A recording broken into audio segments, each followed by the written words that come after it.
دنیا کہتی ہے صبر کرو. صبر کا معنی و مفہوم ایک ہی ہے کہ جب کوئی چھن جائے، جب کوئی نقصان ہو جائے، جب کوئی فوت ہو جائے. یہ بدنی صبر ہے اور یہ بشری صبر ہے. یہ صبر کافر میں بھی پایا جاتا ہے، یہ صبر عام بشر میں پایا جاتا ہے کہ اولاد فوت ہو جائے، ماں باپ فوت ہو جائے تو صبر کرنا ہی پڑتا ہے. یہاں اللہ رب العزت نے فرمایا کہ اے ایمان والے تو نے صبر کرنا ہے. یہ صبر تو وہ ہے جو غم پہ کیا جاتا ہے، چھننے پہ کیا جاتا ہے. ایک صبر وہ ہے جو خوشی پر کیا جاتا ہے، ایک صبر وہ ہے جو عطا کے لیے کیا جاتا ہے، ایک صبر وہ ہے جو بچھڑنے پر ہو، اور ایک صبر وہ ہے جو ملنے پر کیا جاتا ہے. یہ جو بدنی صبر ہے، تلوار کا لگ جانا، زخم کا لگ جانا، نقصان کا ہو جانا، یہ اتنا مشکل نہیں ہے. مگر وہ جو دوسرا مانوی اور روحانی صبر ہے، جب تک ایمان کامل نہ ہو اس وقت تک وہ صبر ہو نہیں پاتا. بے شک. یا ایھا الذین آمنوا استعینوا بالصبر والصلاۃ، اے ایمان والو تم صبر کرو اور صلاۃ کرو. دیکھیے صلاۃ کو کہتے ہیں مومن کی معراج، صلاۃ کو کہتے ہیں سب سے بڑی عبادت.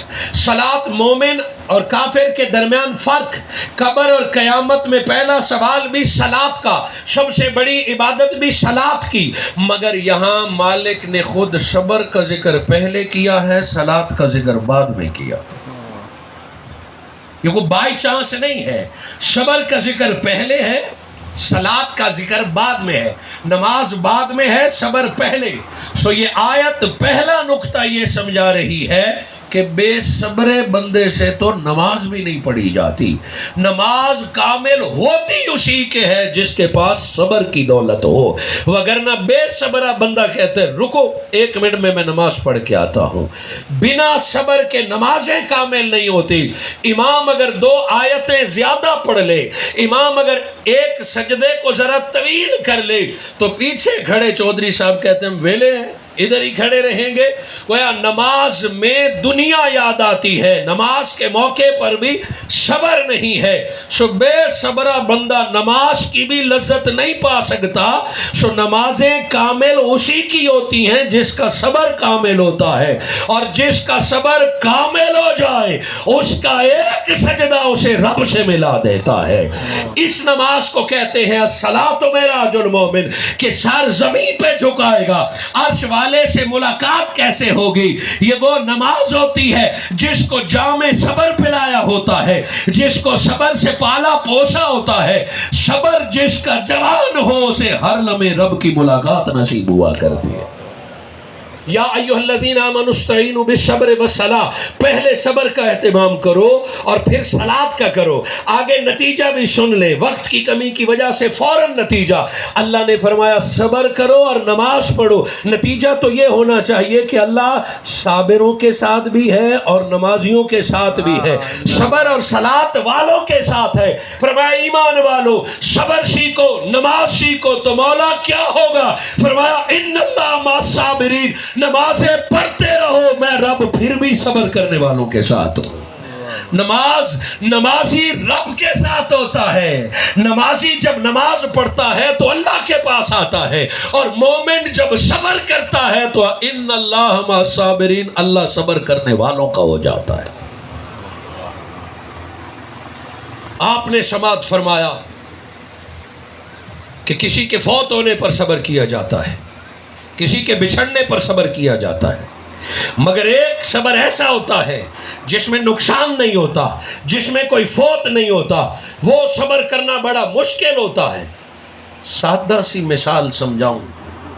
چودھری وسیم ہمایوں صاحب کبھی آپ سے ملیں اور کہیں کہ میں آپ کو عمرے پہ بھیجوں گا، کہہ دیا اب صبر نہیں ہو پاتا، یہاں صبر کرنا ہے، دیکھنا کعبے کو ہے، بندہ تڑپتا ہے، کہا تو تھا کعبے بھیجوں گا، پتہ نہیں کب بھیجے گے، بتایا نہ ہوتا تو یہ بے تابی نہ ہوتی، بتایا نہ ہوتا تو یہ تڑپ نہ ہوتی، پہلے سے بتا کے بندے کو تڑپ میں مبتلا کر دیا، طلب میں مبتلا کر دیا کہ میں مدینہ تمہیں بھیجوں گا، وہ جب بھی دیکھیں گے آنکھوں میں آنکھیں ڈالیں گے، بابا کب بھیجنا ہے، مجھے تو محو انتظار کر دیا ہے، محبوب کے ملنے کا کوئی آشنا نہ ہو تو بندہ آنسو بہاتا رہتا ہے، چپ بیٹھا ہوتا ہے، لیکن کوئی بتا دے کہ اس طرف سے محبوب آنے والا ہے، نگاہیں کھلی رہتی ہیں، ماں کو کوئی بتا دے کہ تیرے بیٹے کے کاغذ بن گئے ہیں، وہ آنے والا ہے،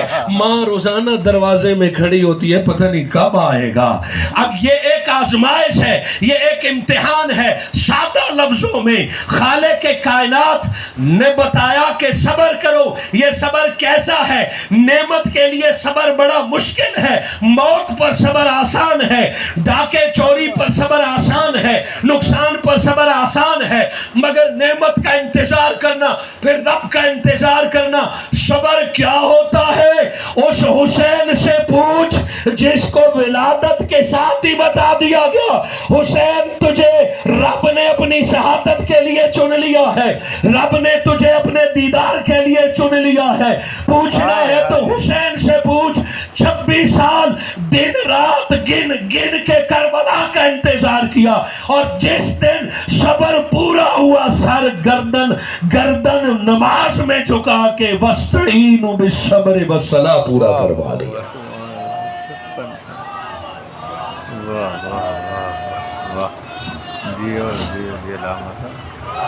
اور یہ صبر محمد مصطفیٰ نے بھی فرمایا، یہ صبر سیدہ فاطمہ الزہرا نے بھی بتایا، یہ علی المرتضیٰ نے بھی بتایا۔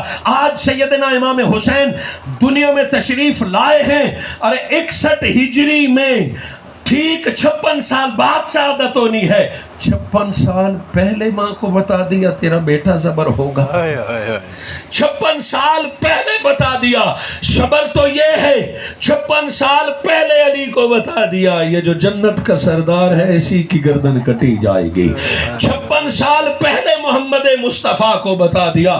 ارے تو کیا صبر کا معنی جانے، ارے تو کیا جانے، صبر تو وہ ہے جو 5 تن نے کربلا تک انتظار فرما کے کیا گیا ہے، یہ 10 محرم الحرام تک صبر کیا، یا ایھا الذین آمنوا استعینوا بالصبر والصلاۃ، محبت سے اس آیت کو پڑھیں، آنکھیں بند کر کے کربلا کے تصور میں یہ آیت پڑھیں تو گویا رب حسین سے مخاطب ہے، اے حسین یہ بچپن گزار، اے حسین تو جوان ہو جا، اے حسین تو علم بھی حاصل کر، رب تطہیر بھی عطا فرمائے گا، رب مودت کی سنت بھی عطا فرمائے گا، رب مبالے میں جیت بھی عطا فرمائے گا، اعزازات اکٹھے کرتا جا، تجھے رب نے علی و فاطمہ کا خون عطا فرمایا، محمد مصطفیٰ کی نبوت کا حصہ بنایا، انا من الحسین حسین منی کا مقام عطا فرمایا، بس دن گننے ہیں، کربلا آئے گا، وہ وقت آئے گا، پھر ایسا ہوگا کہ رب خود پکارے گا، ارجعی الی ربک راضیۃ مرضیہ، بس اب صبر پورا ہو گیا ہے، رب خود تیرا انتظار فرما رہا ہے۔ ان اللہ مع الصابرین، اللہ صبر کرنے والوں کے ساتھ ہے۔ کتنا صبر تھا سیدنا امام حسین علیہ السلام کے سامنے، آپ کے بابا کی بغاوت ہوئی، آپ نے صبر کیا، آپ کے بابا پر آپ کی موجودگی میں مسجد پہ حملہ ہوا، حسین نے صبر کیا، آپ کے بھائی کو زہر دیا گیا، قاتل کو جانتے ہیں، پورے گھرانے کو جانتے ہیں، حسین نے صبر کیا۔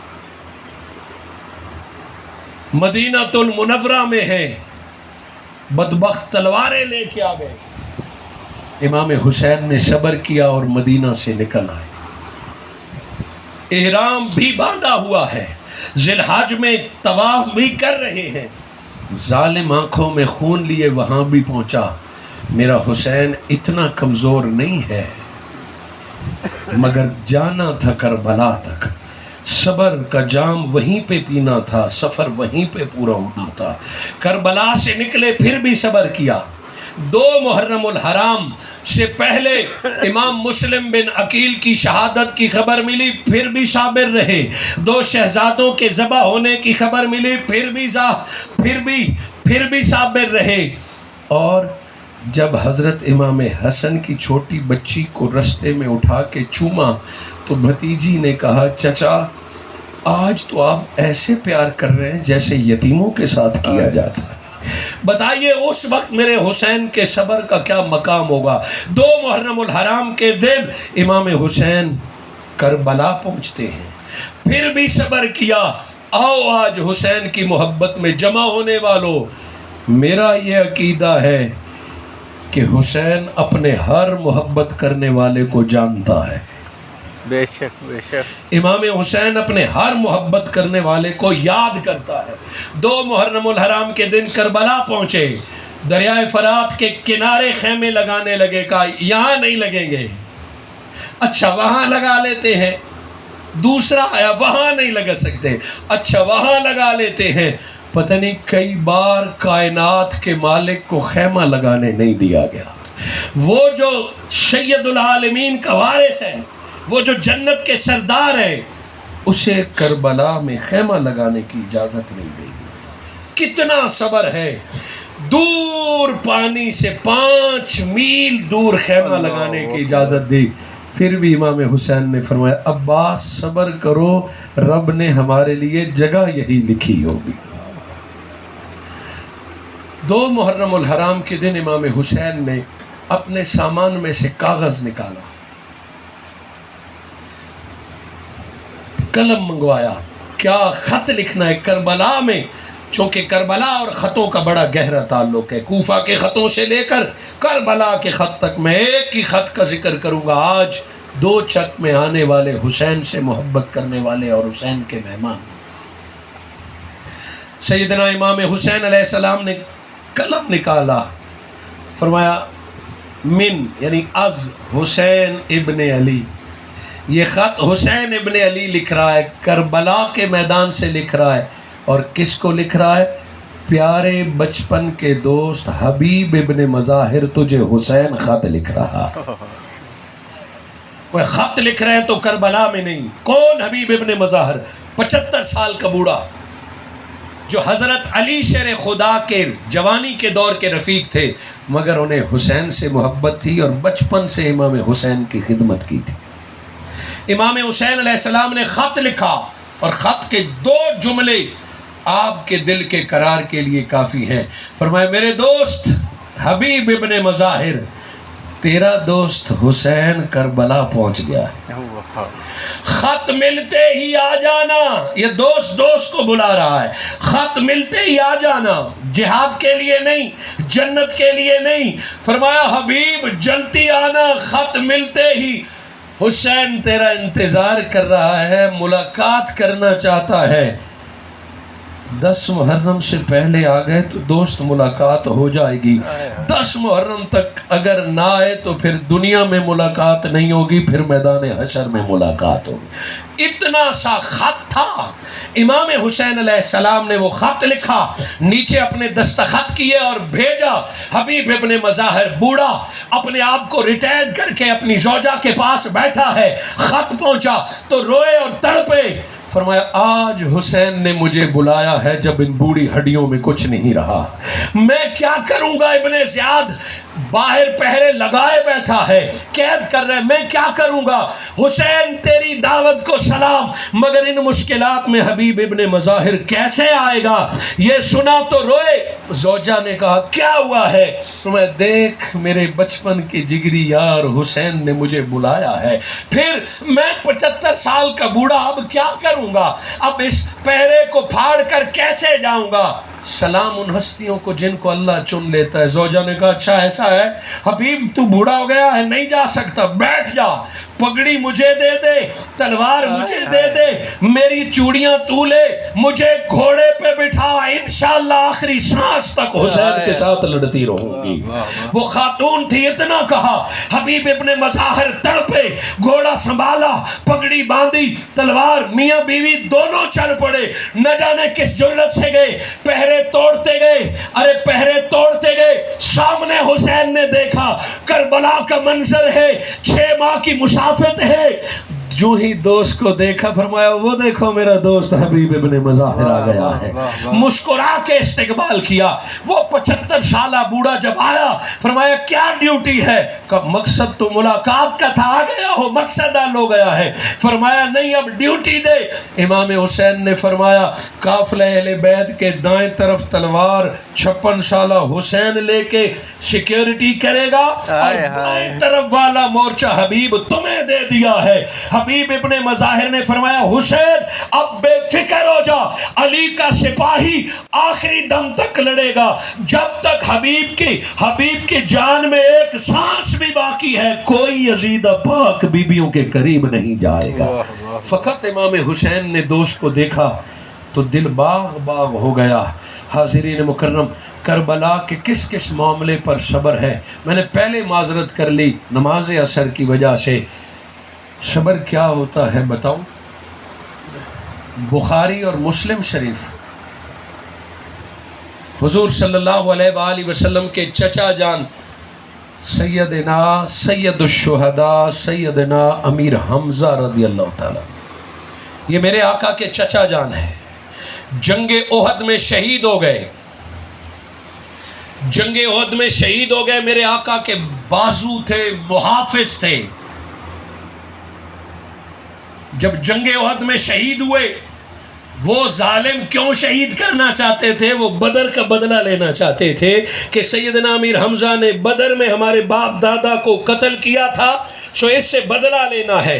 اسپیشل فورس بھیجی، بندے خریدے، کہ جنگ جیتے یا ہارے مسئلہ نہیں ہے، مسئلہ امیر حمزہ کو قتل کرنا ہے۔ موقع آیا، چھپ کے سیدنا امیر حمزہ کو میدان احد میں شہید کیا، اور شہادت کے بعد خنجر اٹھا کے ناک کاٹی، آنکھیں نکالی، لب کاٹے، کان کاٹے، پھر سینہ چیرا، پھر جگر نکالا، یوں خون بہ رہا ہے، اور نبی کے چچا کے چہرے پر آنکھیں نہیں ہیں، ناک نہیں ہے، کان نہیں ہے، اور ان ظالموں نے ہار بنا کے گلے میں بھی ڈالا۔ جب میرے آقا صلی اللہ علیہ وآلہ وسلم کو پتہ چلا تو خود میرے آقا اپنے چچا کے جسد پر آئے اور کھڑے ہو کر سیدنا امیر حمزہ کے مناقب پڑھے، آپ کی جرت و بہادری بیان کی، آپ پر ہونے والا ظلم بیان کیا، اور آنسو بھی بہے، بیان کیا۔ جو دنیا یہ کہتی ہے کہ یہ حسین کا بار بار ذکر کرنے کی کیا ضرورت ہے، یہ غم حسین میں آنسو بہانے کی کیا ضرورت ہے، حسین کی شان بیان کرنے کی کیا ضرورت ہے؟ ارے تم اپنی کم علمی کی وجہ سے ایسی باتیں کرتے ہو، یا بغض حسد انات کی وجہ سے کرتے ہو؟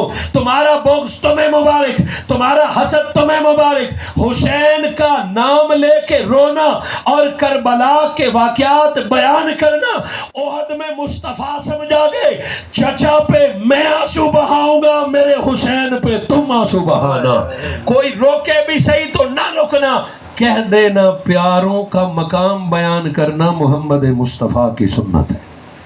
میں بات اگلی عرض کرنا چاہتا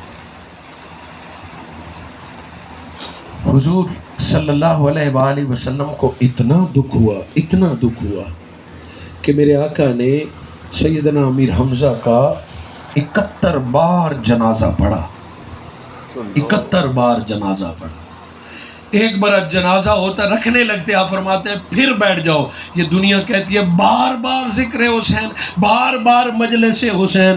وہ ایک چچا جان تھے، 72 بار میرے آقا نے جنازہ پڑھا، پھر قبر میں بھی خود اتارا، اور جب تک ظاہری حیات رہی ہے روزانہ مدینہ سے احد کے میدان میں جا کے شہدائے کربلا کو سلام کیا کرتے۔ ہوا یوں کہ میرے آقا اپنے چچا جان کے جسد پر کھڑے ہیں کہ اچانک اطلاع ملی کہ آپ کی پھوپھی جان سیدہ صفیہ تشریف لا رہی ہے، سیدنا امیر حمزہ کی بہن اور میری آقا کی پھوپھی۔ فرمایا بھائی کو دیکھنے آ رہی ہے۔ آپ نے سیدہ صفیہ کے بیٹے کو فرمایا جلدی جاؤ، بڑا غور کرنا، میں اسی پر ختم کروں گا۔ آپ نے فرمایا جاؤ اپنی اماں کو روکو، سیدنا امیر حمزہ کی بہن کو روکو، میری پھوپھی کو روکو۔ فرمایا کیوں؟ فرمایا ہم مرد ہیں، ایسی تکلیف دیکھ کے ہم تو صبر کر لیں گے، مگر آپ کی اماں جان خاتون ہے، وہ صبر نہیں کر پائیں گی، سیدہ صفیہ سے خبر نہیں ہوگا، وہ اس حالت میں بھائی کو دیکھیں گی، نہ جانے اس پر کیا بیتے گا۔ گویا مصطفیٰ جانتے ہیں کہ بھائیوں بہن کے سامنے بھائی کا جسد ایسے پڑا ہو تو کلیجے پھٹ جاتے ہیں۔ میرے آقا نے صفیہ کے بیٹے کو بھیجا، وہ بیٹا گیا، اماں رک جائیے، کیوں نہ جائیے؟ فرمایا کیوں نہ جاؤں؟ فرمایا بس آپ میدان میں نہ آئیے۔ انہوں نے کہا بیٹا کیسی باتیں کرتے ہو، میرا بھائی شہید ہوا ہے، بہن کو جانے کی اجازت ہونی چاہیے، میں جاؤں گی۔ وہ بیٹا رو پڑا، اماں خدا را مت جائیے، بیٹا بات تو بتاؤ کیوں؟ آخر حکم سنایا کہ آپ کے بھتیجے ہمارے آقا محمد مصطفیٰ نے حکم دیا ہے کہ آپ نہ آئیں، وجہ کیا ہے؟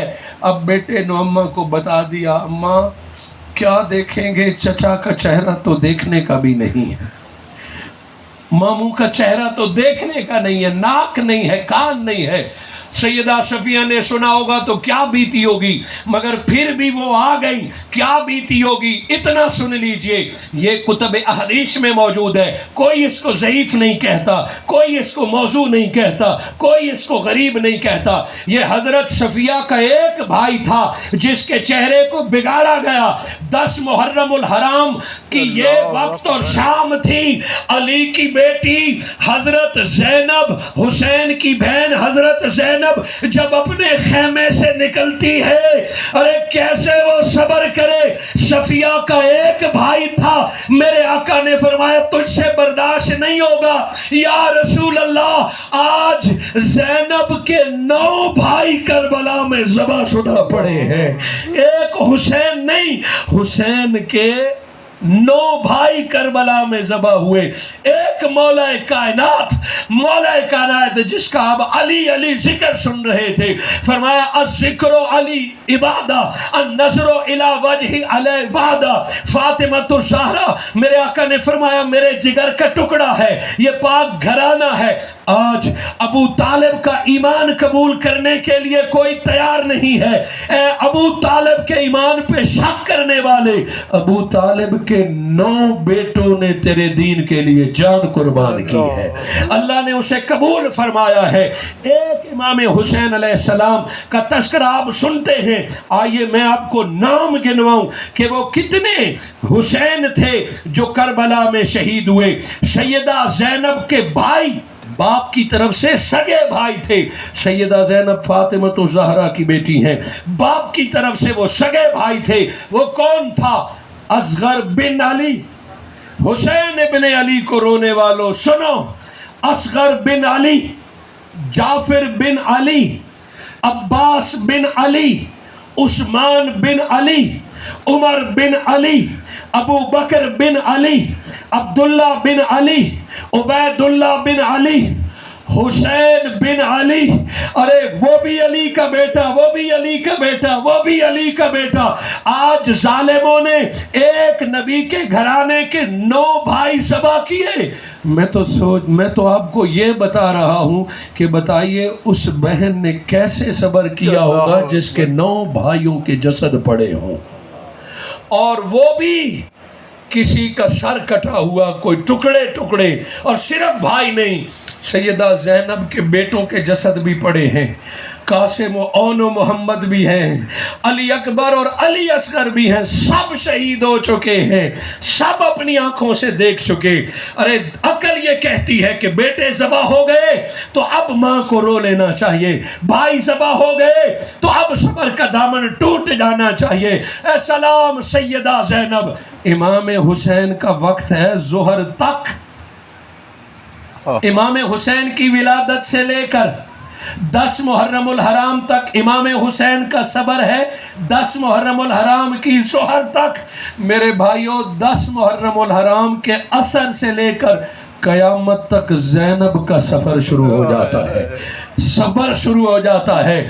کربلا میں تو 7 دن تھے حسین کے، مگر ساری عمر سیدہ زینب کی ہے۔